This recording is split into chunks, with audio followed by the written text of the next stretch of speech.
दोस्तों नमस्कार। दोस्तों मैं दीपक कुमार श्रीवास्तव स्वागत करता हूं अपने इस चैनल पर। एक राजा ने भगवान कृष्ण का एक मंदिर बनवाया और पूजा के लिए एक पुजारी को लगा दिया। पुजारी बड़े भाव से बिहारी जी की सेवा करने लगे। भगवान की पूजा अर्चना और सेवा टहल करते पुजारी की उम्र बीत गई। राजा रोज एक फूलों की माला सेवक के हाथ से भेजा करता था और पुजारी वह माला बिहारी जी को पहना देते थे। जब राजा दर्शन करने आता तो पुजारी वही माला बिहारी जी के गले से उतार कर राजा को पहना देते थे। यह रोज का नियम था। एक दिन राजा किसी वजह से मंदिर नहीं जा सका। उसने एक सेवक से कहा, माला लेकर मंदिर जाओ और पुजारी से कहना आज मैं नहीं आ पाऊंगा। सेवक ने जाकर माला पुजारी जी को दे दी और बता दिया कि आज महाराज का इंतजार न करें। सेवक वापस आ गया।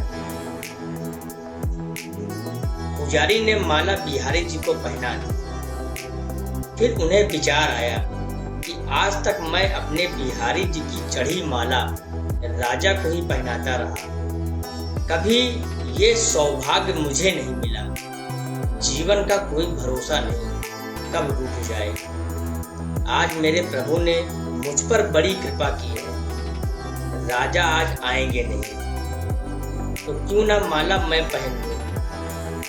यह सोचकर पुजारी ने बिहारी जी के गले से माला उतारकर स्वयं पहन ली। इतने में सेवक आया और उसने बताया कि राजा की सवारी बस मंदिर में पहुंचने ही वाली।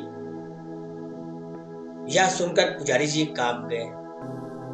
उन्होंने सोचा, अगर राजा ने माला मेरे गले में देख ली तो मुझे पर बहुत क्रोधित होंगे। इस भय से उन्होंने अपने गले से माला उतारकर बिहारी जी को फिर से पहना दी। जैसे ही राजा दर्शन को आया तो पुजारी ने नियम अनुसार फिर से वो माला उतारकर राजा के गले में पहना दी। माला पहना रहे थे तभी राजा को माला में सफेद बाल दिखा। राजा को सारा माजरा समझ में आ गया कि पुजारी ने माला स्वयं पहन ली थी और फिर निकाल कर वापस डाल दी। पुजारी ऐसा छल करता है, यह सोचकर राजा को बहुत गुस्सा आया। उसने पुजारी जी से पूछा, पुजारी जी यह सफेद बाल किसका है? पुजारी को लगा कि अगर सच बोलता हूँ तो राजा दंड दे देंगे, इसलिए जान छुड़ाने के लिए पुजारी ने कहा, महाराज यह सफेद बाल तो बिहारी जी का है।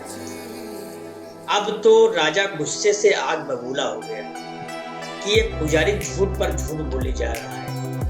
भला बिहारी जी के बाल भी कहीं सफेद होते हैं?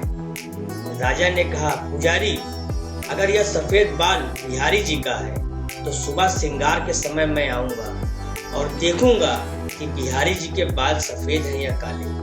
अगर बिहारी जी के बाल काले निकले तो आपको फांसी हो जाएगी। राजा हुक्म सुनाकर चला गया।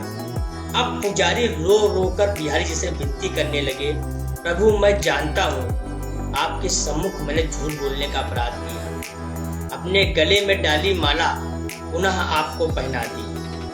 आपकी सेवा करते करते वृद्ध हो गया।